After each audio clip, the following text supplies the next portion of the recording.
Why are we in such a rush to discover who we are? The things that you can really tell are authentic are the things that give you more energy. I just want to know who I am. I want to know what my purpose is. Not I'll be happy when, right? It's when I am happy then. We start to latch on to our identity for a sense of safety, and we decide that that's who we are. That isn't who we are. That's just us practicing who we once were in a moment in time. And there is no category where play does not increase the performance of someone. Obligations kill play. Stress and fear kill play. How do you lower the stakes in your life of your fear of these consequences of external pressures? Because a lot of the ideas that you're afraid of, they're made up. This is science that is documented. Getting into a state of play will change your life. Well, hello everyone. How are you doing? So good to be here with you. Welcome back to the Resurrection Code. It's been a long time, huh? So, of course, it was all divinely perfect and everything is happening exactly the way that it should. And I think that this format is going to be amazing. And I see lots of people asking about my wedding. So I'll just say it was absolutely incredible. And I'll talk about it a little bit more when we get to the end, when we talk about surrendering, trusting, what game are we really playing? What are we going to buy into? Because for the wedding, it was like the clouds parted, the weather warmed up, everything was perfect. There wasn't any drama, everyone connected. It was absolutely just a miracle. And so when we step into the energy that we're resurrecting in this code, every day can become a miracle. And so today, my goal is to help you resurrect your authentic self and really ground what we're doing into the resurrection code in super simple, applicable language to life that might not encapsulate the full breadth of the spiritual significance that we're going through, but will allow your brain to conceptualize it in a way where you're going to be able to apply this stuff directly into your life and see the benefits.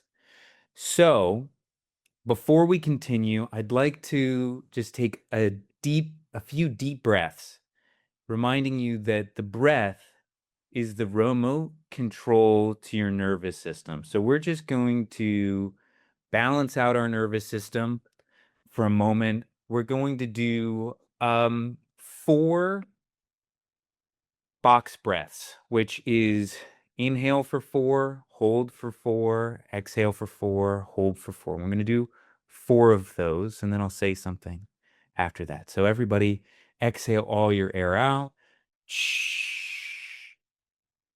Inhale for 1, 2, 3, 4, and hold for 1, 2, 3, 4, and exhale for 4, 3, 2, 1, and hold for 1, 2, 3, 4. Inhale for 1, 2, 3, 4. Hold for 1, 2, 3, 4, and exhale for 4, 3, 2, 1, and hold for 4, 3, 2, 1. Inhale for 1, 2, 3, 4, and hold for 1, 2, 3, 4, and exhale for 4, 3, 2, 1, and hold for 4, 3, 2, 1. Last one, inhale for 1, 2, 3, 4, and hold for 1, 2, 3, 4, and exhale for 4, 3, 2, 1, and hold for 4, 3, 2, 1. Return to your breath as normal. Breathing in and out through your nose, feeling your body,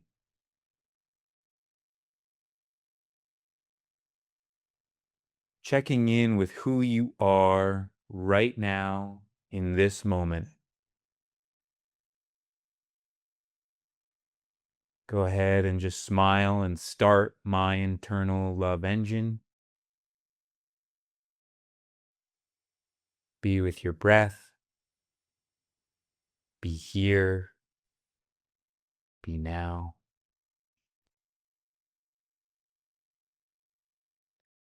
A reminder of a famous quote from Heraclitus: no man ever steps in the same river twice. It's the law of impermanence because the man is different and the river is different. You're different now in this moment than you were a moment ago, and you'll continue to be different every moment going forward, right? This conscious evolution. Okay. So welcome. What have we been doing in the resurrection code? Let me just give you a quick synopsis of what's going on, and then we'll dive into what I want to talk about today. And then we'll open it up to coaching, and you can share what's going on with you, and we'll move through some processes. So, we were in the chamber, the tomb of resurrection, and we were examining these wounds of separation, the crown of thorns, the wounds in our hands, the piercing in our hearts. And we were kind of in the process of letting this all go so that we could resurrect our avatar self, our divine nature, not by ourselves, but in assistance with the legions of angels, with all of the beings in the universe supporting us in our remembering, in the stepping into the recognition of who we are and who we've always been. And ultimately, we're going through this process to reveal the rainbow light body.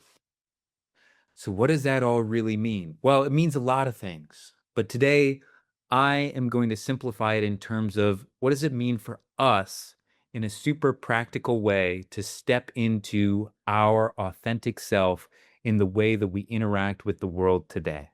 That's what today is going to be focused on. And this will help you receive the energy, and the energy will help you with this. So let's focus on that.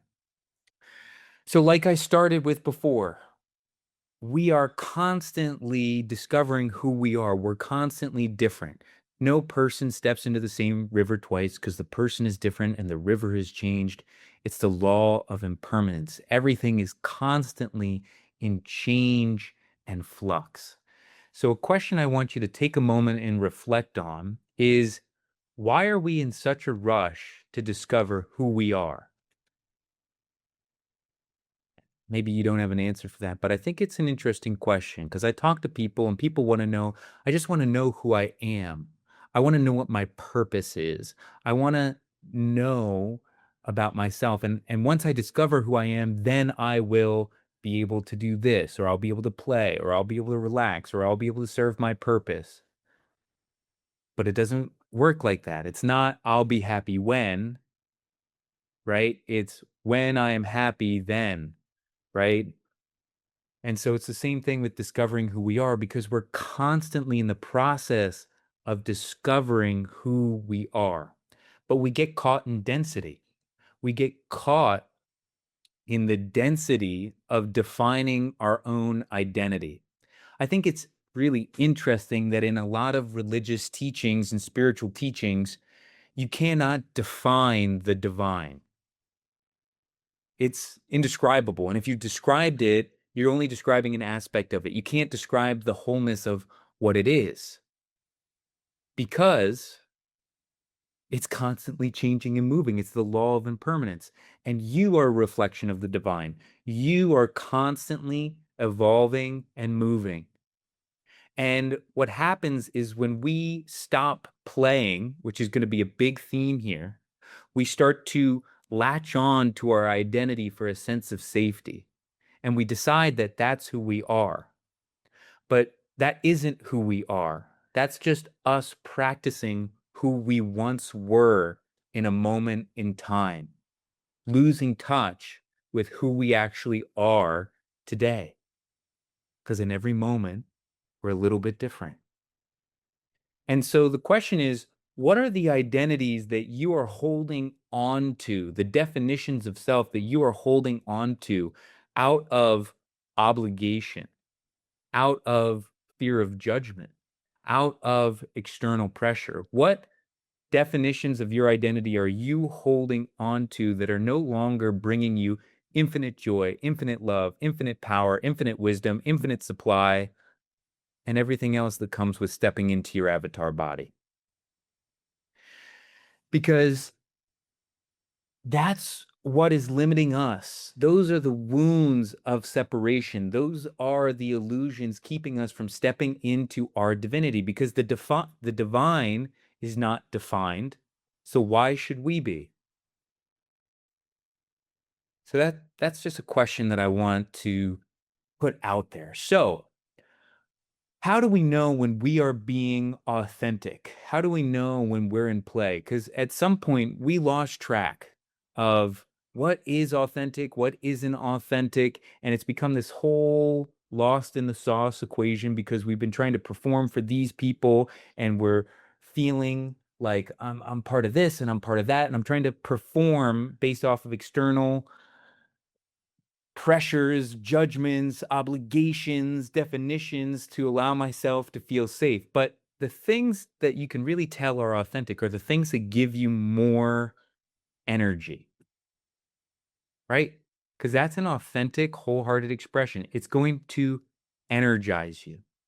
And when something drains you, it's most likely a expression. It doesn't mean it's inauthentic, but it's fragmented. It's not complete. It's not wholehearted. There might be a story or an illusion or something attached to it that isn't the fullness of truth. And it creates resistance because you know it's not the truth, or you are violating an aspect of your truth in order to adhere to some external pressure. So we must be in a state of continuously discovering who it is that we are. In order to do that, we need to be in a continuous state of letting go of who we have once been. So I want you, let's play for a minute, because play is a big theme here. I want to play this game of, if you were in infinite joy, infinite gratitude, infinite wisdom, infinite power, infinite supply, infinite abundance, how might your behavior be different? How might how you feel about yourself be different? How might how you relate to others be different? I just want you to play around and think about that for a moment.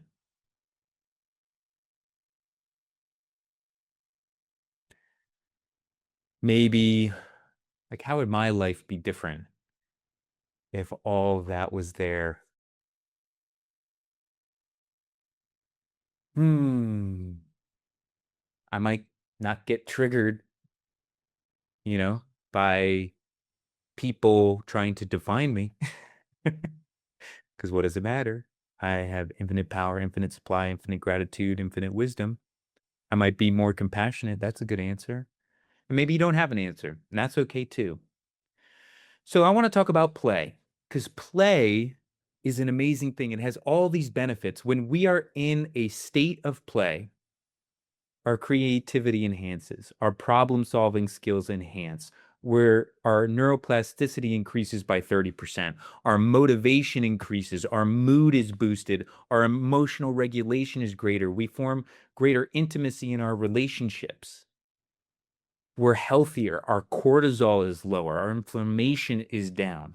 And to me, when I was looking at all of these things about play, I was thinking, that kind of sounds like being in your avatar body, being in a state of play, right? When we're in a state of play, and I did some research, and there is no category where play does not increase the performance of someone, whether it's athletics, it's academia, it's in relationships, it's in anything. Play always increases performance.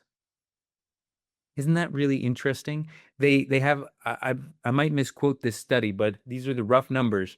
They did a study with children where they were teaching them something. And children who were not in a state of play, it took them 27 repetitions to understand the concept. But when they were in a state of play, 3 repetitions. Crazy, right?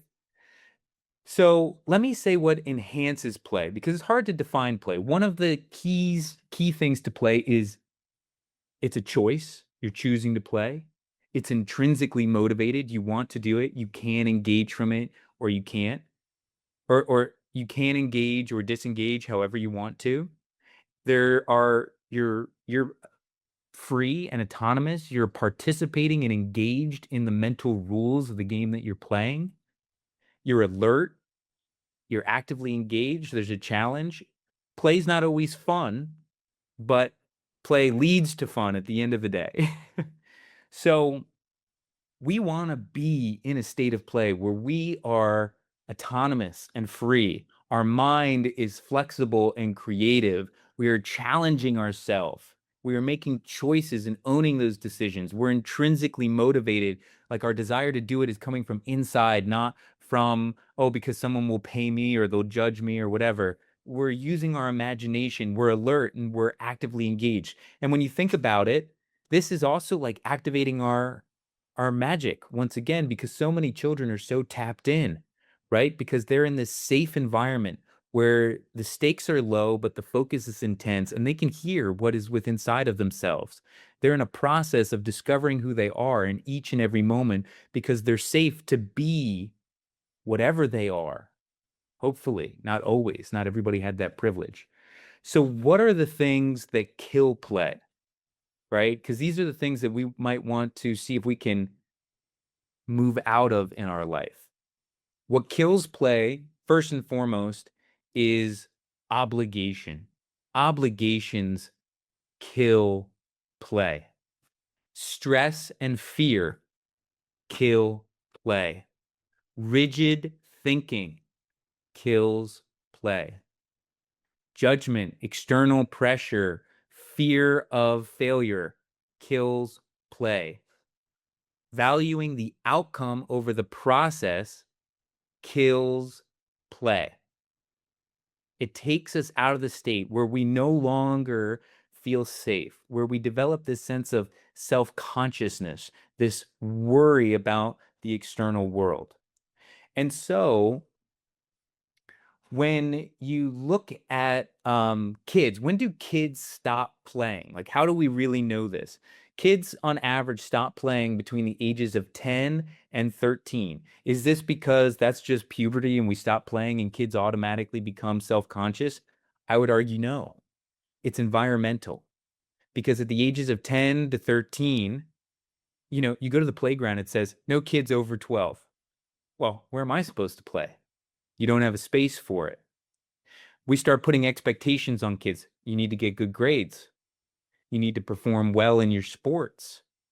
We reduce their autonomy. So many kids at that age, they wake up, they eat breakfast, they go to school. It's all structured. There is no recess. There is no freedom. There is no autonomy. They get done. They go to their lacrosse practice, then the chess, then they do their homework. They eat dinner and they go to bed.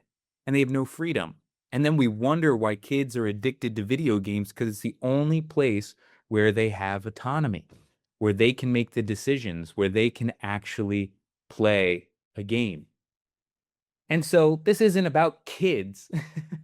It's about us and creating a container for ourselves where our essence is liberated to play, where we can resurrect the playfulness, the authenticity that we all had at some point, whether it was for a moment or our whole childhood or whatever it was.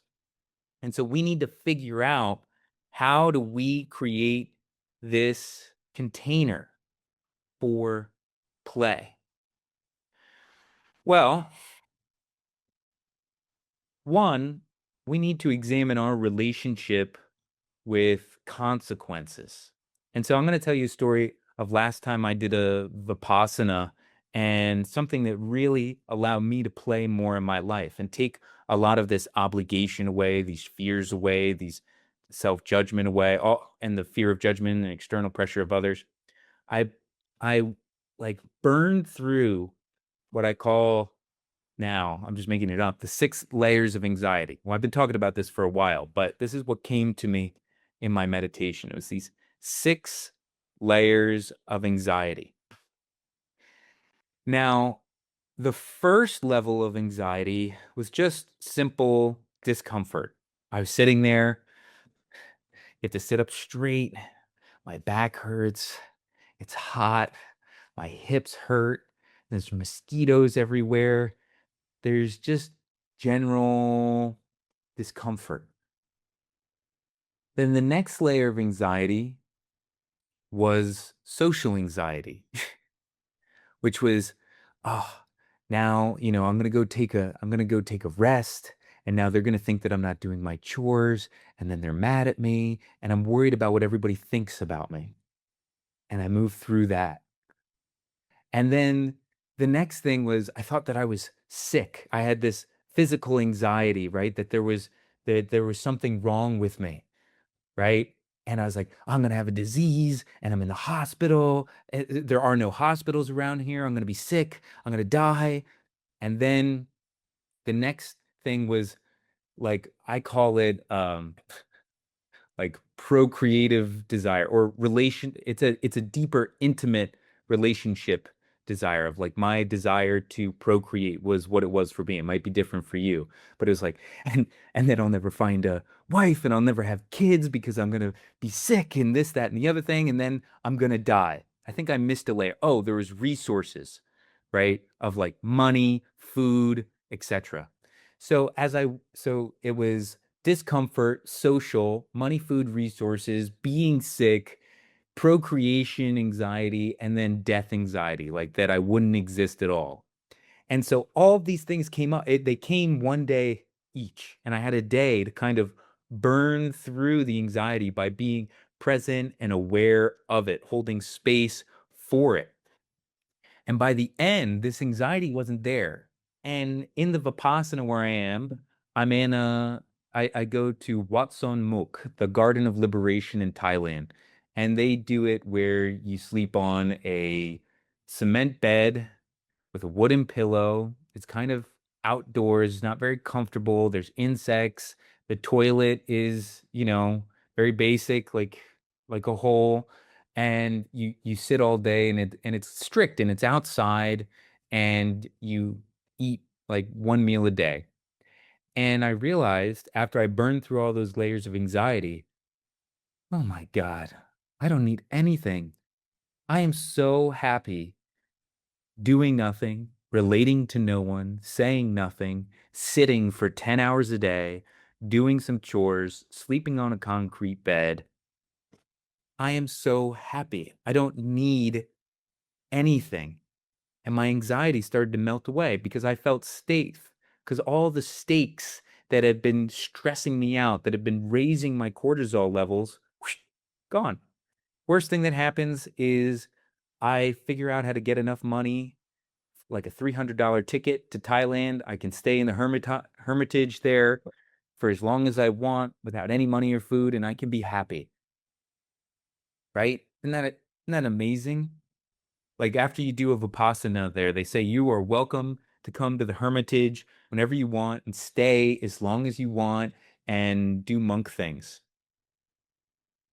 And so I think it's really interesting because I was like, well, if I face all of those consequences, nothing's a big deal. And I noticed that the more that I face the fears that I have around consequences, the lower my stress level is, and the more freedom I have to play. Because the stakes just keep getting lower and lower and lower and lower. So, my question is, how do you lower the stakes in your life of your fear of these consequences of external pressures? Because a lot of the ideas that you're afraid of, they're made up. They're games, right? Most like money is a game, you know, getting your uncle to like you, it's a game. It's made up. Right? Whether he likes you or not, that's something that he made up into his head that you're buying into that now you're allowing to impact you. right? If someone likes you or not, or if someone's mad at you or not. And sometimes the question is, what game are you going to buy into? You know what game I don't buy into anymore? Is emotional manipulation. If someone is trying to emotionally manipulate me, I was like, oh, that's funny. I don't play that game. I don't play emotional manipulation. Because what's gonna happen? You're going to be upset at me? That's okay. Right? I'm not going like I have compassion for you, I care about you, but that only affects me if I allow it to affect me. I can have compassion for you, but I do not need to take that on. I'm not gonna play that game. So we don't need to be perfect. So here are some things that I do to help me rid myself of obligations, external pressure, fear of judgment, all of these things that kill my play. One, I'm always challenging any sense of perfectionism. Oh, well, I have to do it this way, it needs to be that way. It was interesting at my wedding, people give speeches about you when you're the groom. And the thing that people said about me that I didn't realize, but I really was like, that's how people see me. That's pretty great. Was that Casey doesn't go for perfect. Casey goes for getting it done. He just like my some people would say that I'm impulsive, but my wife says I'm a man of action, right? I just go for it. I do not allow my thoughts, my judgments, the pressures of what needs to be perfect affect me. I go for it and I learn from the consequences because the consequences are reality. And then I learn from that and I move forward to the next level and the next level and the next level because I'm not afraid of the consequences of life. And sometimes we just need to go into that. We need to, but that's not to deny consequences, to be in an illusion. I just want to catch myself real quick. To not, don't be in an illusion that there are no consequences. There are consequences, and we need to be willing to accept them. But my trick for that is that I say a prayer to the divine because I don't need to face the consequences all on my own. I can make magic happen. I can say, I don't know if it's the right time to sell my bike. So I'm going to put my bike on for 2,000 euros onto Polyhop or whatever it is where you sell your bike. And if someone buys it, that's meant to be. And if it's not, I'm going to keep riding and I'm going to keep my bike. I'm not going to get a new bike. And I'm going to allow the divine, I'm going to allow the universe to figure it out for me. Should I move to the United States? Well, I'm going to put it up to the universe. If it happens in this sequence, then yes, I'll move to the United States. Should I take this apartment? Well, if I can get it at this price or whatever, universe, make it work. And if it doesn't work, find me the place that's perfect for me. I say prayers all the time. I don't put all of the burden on myself. I give it up. To surrender is to give it up, to send up. So I'm constantly liberating myself of these decisions by putting it, by saying, this is what I want to experience. Help me experience more of that. Here are the qualifications for that experience. If they meet those, I will. And don't allow it to meet that, right? If it's not meant for me. For example, they could not want to give me the apartment for the price that I want and then later give it to someone for less. What happened there? It just wasn't meant for me. The universe intervened. The universe made miracles happen to make sure that I was in the right place. But I'm not going to fall into the illusions of false urgency. Oh, the market's really tight. You're not going to get anything at that price, especially not something you want. You have to act now. I'm not going to fall for that. I surrender it to the divine. I surrender it to truth. So that's one thing that I was going to get to at the end, but I challenge my perfectionism. I make sure that I have a hierarchy of priorities. Now, I know that we want to dismantle the hierarchy, but what we want to really dismantle is the external hierarchy. And the only way to dismantle an external hierarchy is to create an internal hierarchy. I don't know if that's the only way, but I thought that it sounded compelling when I said it that way. But but in my experience, that's really true. Because if I know what my priorities are and I know the hierarchy of those priorities, I cannot be manipulated by an external authority. I can't because I know what my hierarchy of priorities are, and I've made the decision, and therefore I'm willing to accept the consequences that are in alignment here. So, an example is if I'm in a job that forces me to compromise my integrity is a higher value than getting paid at this point in my life. That could change, right? Depending on, if I was in deep poverty or something like that. But at this stage of my life, my integrity is always going to be more important than getting paid. So if someone asks me in a job to do something that compromises my integrity, it doesn't matter what the hierarchy is. I'm out. I'm not going to do it, right? I don't know if that's really clear of how that dismantles the external hierarchy.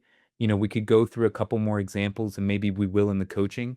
But when you have an internal hierarchy, it doesn't matter what other people tell you to do because it just matters if it aligns with your internal hierarchy, which is a part of play. It's about being intrinsically motivated, right?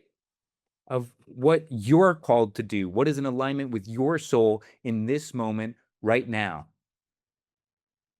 And with that, I want you to just write down like, because I said, like, don't define your identity, but we need to define something. And what I like to define is what I want to experience.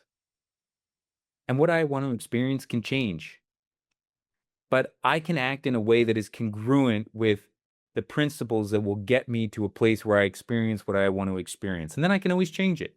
But here's the question: what do you want to experience in your life? You want to experience the freedom to just like kick back and go to the beach and relax. You want the experience of deep connection and passion and playing with people and creating something. You want the experience of contentment and joy.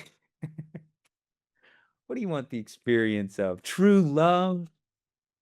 And then think about what are the things that I need to prioritize in order to get that experience. And when we do that, no matter what the external world is saying, and we trust in those priorities, we will eventually experience that. But sometimes the universe just tests us and says, how much do you want it? How much do you believe in your principles? How much do you believe in your worthiness to experience true love? So, priorities. Then I wrote down like acceptance because we need to accept what is. We can't, when we're in denial of reality, we always lose. And I'm talking about reality, which means what was and what is. It doesn't apply to the future. It does not apply to the next moment. Acceptance does not apply to the next moment because in the next moment, everything can change. You don't know who you're going to meet, what opportunities the universe is going to present you, what the weather is going to be. You don't know anything, but you have to accept what is and what was, because what happened happened and couldn't happen any other way because it didn't. What is couldn't be anything else than what it is because it is. But that doesn't determine what's going to be. There's no rule about that. There's infinite possibilities. Anything can happen. So, which brings us to focus on opportunities. Always focus on the opportunity because our we know this. Our brains are so powerful. We need to be focusing on what it is that we want. And those are the games that we're buying into. I'm buying into the game of true love. I'm buying into the game of an amazing marriage. I'm buying into the game of health and vitality for my entire life. I'm buying into the game of strength. I'm buying into the game of brotherhood. I'm buying into all these games and all these opportunities to express my true passion and potential, right? Rather than focusing on, I'm afraid, all these people are going to judge me, so I can't express my truth, or 50% of marriages end in divorce, so I need to be careful, or that, you see what I mean? My friends aren't prioritizing me anymore because they all have kids and family, right? I'm not buying into those games. No, sir. Um, Then the next one is communicate respectfully. Communicate your feelings with people. This is such a game changer and it's authentic because part of the reason that we get drained by people, and we'll talk about this a little bit in the protection code, is not because they have like a straw in us and are going and are sucking our energy out. What it is that there's something that in them that is eliciting something in us that we're still in resistance to, right? Because maybe I have an identity of being an open, kind person who listens. And this person is really annoying me, right? They're annoying me, and I want to tell them stop talking, but I won't because it's incongruent with the story that I've been telling myself, the version of myself that I'm practicing being that isn't in alignment with who I am anymore. So I resist telling them to stop talking, and I listen and I smile and I nod and I become exhausted. It's exhausting fighting, resisting the expression of who you really are. So it's important to communicate what's going on with you, what your feelings are, what your needs are, what you want, how you want relationships to unfold. But practice doing it in a way that is of high skill, that is done respectfully, that can be received and integrated by other people, that can be communicated in a non threatening, loving way. And maybe it won't always be loving by certain terms, right? But it'll be loving because it's in alignment with the truth. Then we have our basics of regulating our nervous system through deep breathing, meditation, light movement, nature. And that brought me to the last thing of, saying those prayers, accept and surrender. And so these are the things that kind of create like, and you don't have to do all of them. If you tried to do all of them, you'd be falling into the trap of perfection. And then we're not playing, right? These are just suggestions that can help you to enhance your container so that you can thrive and play more. Because I'll say it again, when we play, we increase our cognitive capabilities, we increase our creativity, our problem solving, our emotional regulation, we reduce inflammation, we increase our ability to learn, we increase our ability to form deep and intimate relationships with others. We increase our confidence and our self esteem in relationship to the challenges and people we're pursuing those challenges with. This is science that is documented. Getting into a state of play will change your life. And so if you practice play, you will be in a beautiful state, right? So one of the things that I do to practice play, and I thought of this is like I used to, and now I am again, be in constant relationship with the divine. And why is it useful to be in relationship with the divine? One, and I'm going to just use this word for the sake of comprehension, one God, right? To be in relationship with one thing that is everything. Well, if I tried to have 25 best friends, those relationships would be kind of shallow, right? I'd never get to that deep level of intimacy that I have with one or two or three of my best friends, right? Because I don't have that capability. But when I'm in constant relationship with the divine and I'm getting deeper and deeper and more intimate with this energy that is the divine, it facilitates me being able to be more open and have deeper relationships with everyone because the divine shines through them to me. And I see my old friend, and the divine comes through me, and I see them. And so part of my spiritual practice is playing with the divine as my friend who is there for me, who I talk to, who I play games with, and that I get to see in other people as it shines through their eyes and their hearts, and hopefully shines through my eyes and hearts at the same time. Hearts, this heart, that heart, all the hearts, that are mine, because we're all one. All of your hearts are my heart's your heart. So let's play. Let's get into a state of play. Let's say yes and let's loosen up. Let's feel safe. Let's lower the stakes and increase the focus and have a good time. And as we create the container for that play, we step into our avatar self and we resurrect the light that we've always been. So think about that for a moment. Um, and and let's just play with another question, and then we'll open it up to coaching. Another question, and we'll open it up to coaching is, who are you in complete energetic abundance in a world where no energy is withheld from you? There's no love withheld from you. There's no respect withheld from you. There's no trust withheld from you. There's no loyalty withheld from you. There's nothing is withheld from you. You are just absolutely bathed in the abundance of divine love, joy, respect, trust, surrender, you know, everything that you can imagine. Who are you then? What is different, if anything?